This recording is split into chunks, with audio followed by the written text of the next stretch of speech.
I got excited about sitting down, watching this basketball team, and then what happened to me every time I get really tuned into a sporting event. I go out of my way, and I've got my chicken fingers there, and I'm ready to go. And that game wasn't a game early on. Let's talk that and some Lady Vols now. Today's tough question brought to you by Andy Mason of Andy Mason realestate.com. Today's tough question. Take a side. Take a stand. The Dave Hooker Show, a presentation of offthehooksports.com. All right, so Lady Vols in action too. They lose to Indiana. Tennessee loses to UNC. And what is the bigger concern? I just ask you that question. Let's get it on the message board. Hit like and subscribe. Andy Mason, best prices, best service in East Tennessee. Over 40 years of experience in Knoxville. He's my realtor. Should be yours. Andy Mason, realestate.com. So the men's loss at North Carolina, or Lady Vols lost to Indiana. What's the bigger concern, Caleb Calhoun? And let's hear it from you on the message board. So I'm gonna say this out up front. Neither loss is worthy of panic, not just because they were both terrain teams on the road, but because both of them were without key players. The Lady Vols are playing without Rickea Jackson right now, who is their best player. The men were before Dalton. Everyone's going to say the Dalton Knecht injury. That doesn't count. Tennessee had already lost that game by the time he got hurt. You and I both agree on that, Dave. They lost that game in the first half, getting blown out. Yeah, but the worst night, I'm going to factor that into the worst night, but it didn't affect the game. The game was done and determined at that point. And that game, the reason it wasn't a concern is because Tennessee, they didn't have Tobe Awaka, and then Jonas Adu got in foul trouble early. Rick Barnes is playing more finesse 4 guards this year, which is fine. But if both your bigs can't go, you're in big trouble. And that's what happened to Tennessee last night in the first half. It was just that simple. So I would say, even with the Knecht injury, long-term, the Lady Vols loss is a bigger concern. And the reason the Lady Vols loss is a bigger concern is Knecht looks like he hurt his ankle pretty bad. He doesn't look like he hurt it to the point where he can't get to 100% by March. And I've told you, I don't care about this men's Tennessee basketball team until March. I'm getting ready to do the same thing, but let's be real careful not to play doctor, because I'm getting ready to do the same thing, and you kind of are too. But let's be careful not to overextend ourselves, because my communications degree did not cover physiology and the way the body works. That's fine. Wes Rucker tweeted last night that Knecht was seen walking to the bus without any assistance last night after the game. Yeah, but here are my thoughts on that. Have you ever severely sprained an ankle? I have. It goes completely numb, and I didn't know that I did anything wrong hours afterwards. I woke up the next day and I couldn't move. Here's what scared me about the Knecht thing, and I don't want to play doctor, but I'm going to kind of do so. So it was obvious that he was shut down. He was at the end of the bench, right? Yes. I mean, he was not coming back into the game.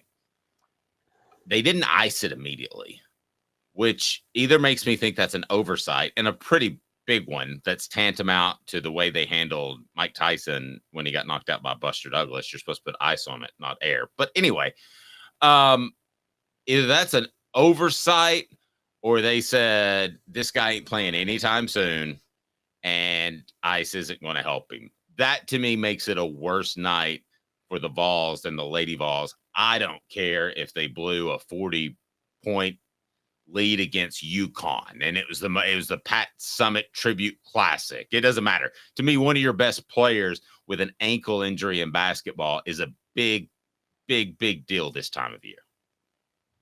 See, that last part, I think it's a big, big deal, just not this time of year. I've never heard of a sprained ankle, Dave. You could correct me if I'm wrong, but I've never heard of a sprained ankle taking 3 months to get back from, ever.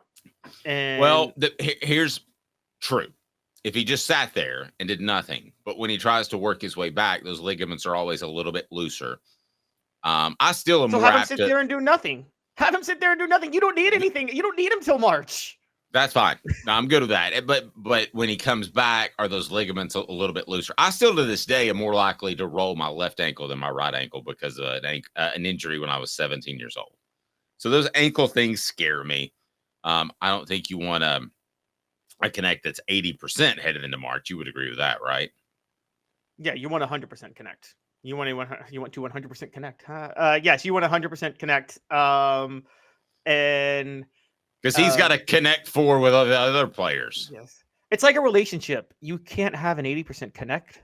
You have to 100% connect with your partner. I'm surprised you didn't like the connect four. By the way, but just so you know, to a very small extent, you're seeing Dave Hooker's game when you watch Connect play. So from now on, think that's what Dave did. Because I had the long arms and I could use that scoop where people that are Dave more was the original creamsicle Mamba. I was the original creamsicle Mamba. When I played, I could do the little flip underneath where people are like, I'm more athletic than you and I should be blocking this, but I'm not for some reason. So as a whole, I will take the Connect and Tennessee's loss at North Carolina as being more significant. As far as the actual loss, it looked like Tennessee showed up and like, holy Hannah, we're playing at North Carolina. This program should be beyond that, and it shouldn't have taken until the second half for them to get their wherewithal. Dave, I don't think that happened at all. I think it's very simple. I think that Tobe Awaka was hurt and Jonas Aidoo was in foul trouble. All we saw is that Cade Phillips and JP Estrella, both 4-star bigs that were recruited, they're freshmen for a reason.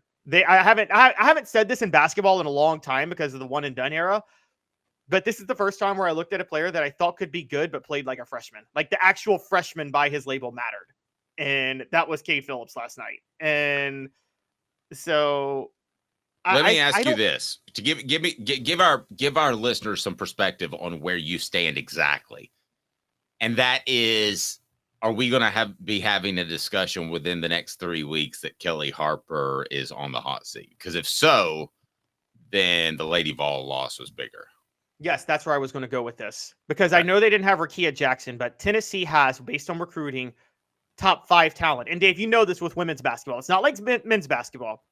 The top 5 in women's basketball, the gap between number 5 and number 15 is huge, right? In terms of talent in women's basketball.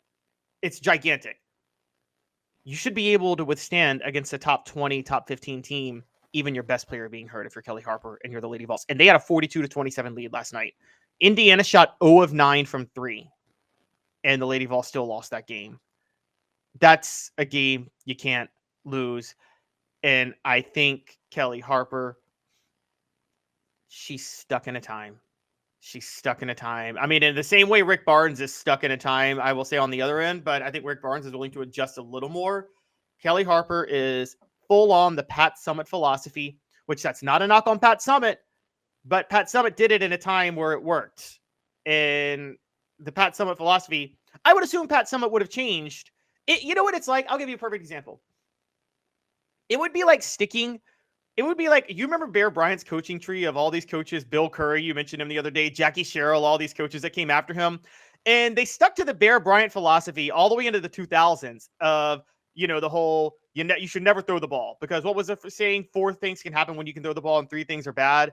And Bear Bryant lived and died by that. That's so stupid. But anyway, yeah. I mean, it's weird to call one of the best coaches of all time and say that he has a stupid take on something. But that is a stupid take. Again, Bear Bryant was saying that in the 60s and the 70s. If Bear Bryant were coaching in the 2000s, Bear Bryant would not have lived by the Bear Bryant philosophy of the 70s. Nah. Okay?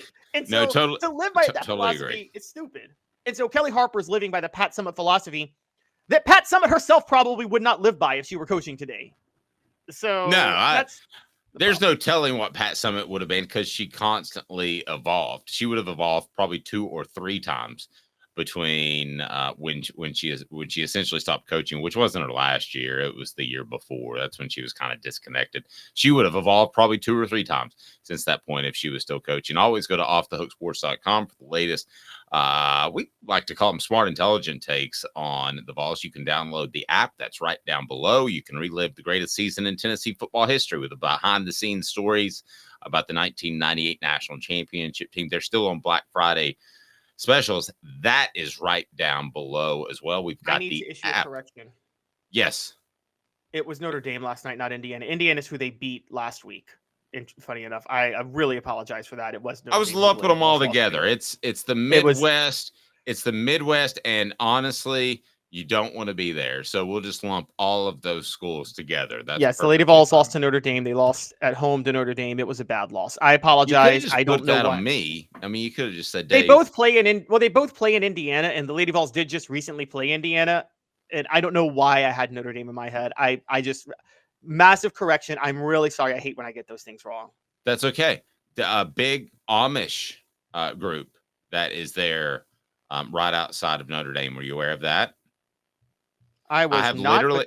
Yes, I've literally passed a person that was in a buggy being drawn by a horse while I was driving Mike Strange, Drew Edwards, and John Adams to some Courtyard Marriott in the middle of nowhere so that John could get his recruiting, or no, it's not recruiting, his Marriott points. So there is a strong Amish community of which we got to show them a 4-cylinder sedan that would do about 90 miles an hour. I think that's the first time they saw that.